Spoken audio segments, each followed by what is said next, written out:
Procreate 5.2 is coming out soon, but I was lucky enough to get a beta testing invite for an early sneak peek. There's a lot of cool features coming.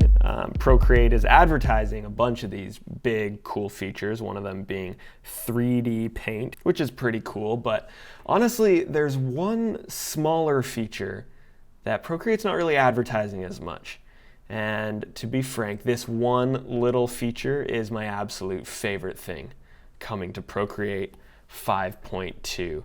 And I want to show you what it is, because 3D paint, all these other little bells and whistles, those are cool, but this little guy is going to change your world. So let's hop into Procreate and let me show you why this feature is so important. So I've got a little guy here, and I was drawing him. He's not finished, and the next thing I wanted to do was add a little bit of shine to his nose. So let's go to 50%. I'm using the Monoline brush right now as a brush and eraser.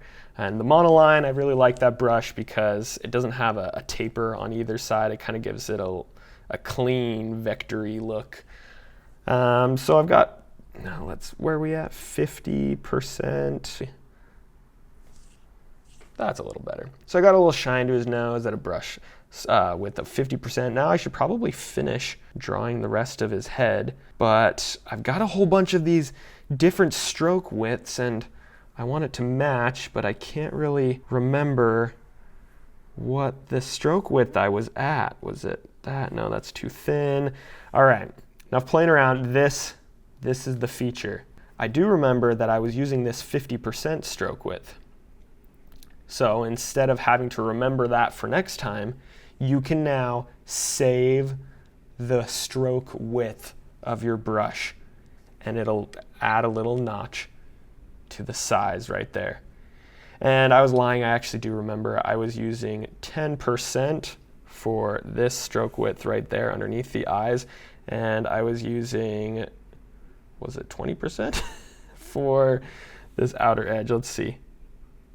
It might have been 30%. Well, if I go with 20%, I've now saved it. You can remove it by pressing this little minus button and add it back by doing the plus button.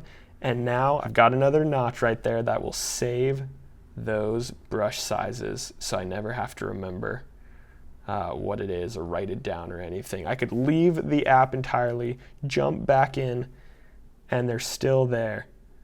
And you could tap it. I could finish this, give them a little bit of hair. And lastly, I want to add this little smile. I was using 10% size for these inside lines, so I'm going to plus that, so I add the little saved notch to the side, and then I don't have to ever remember or write down what I was using. Add his little smile, and there we go. And that is my absolute favorite feature coming to Procreate 5.2. It's going to save me a lot of time. I'm pretty sure it's going to save you a lot of time too. Hope you enjoyed this video. Stay tuned for another one soon, and I'll catch you in the next one.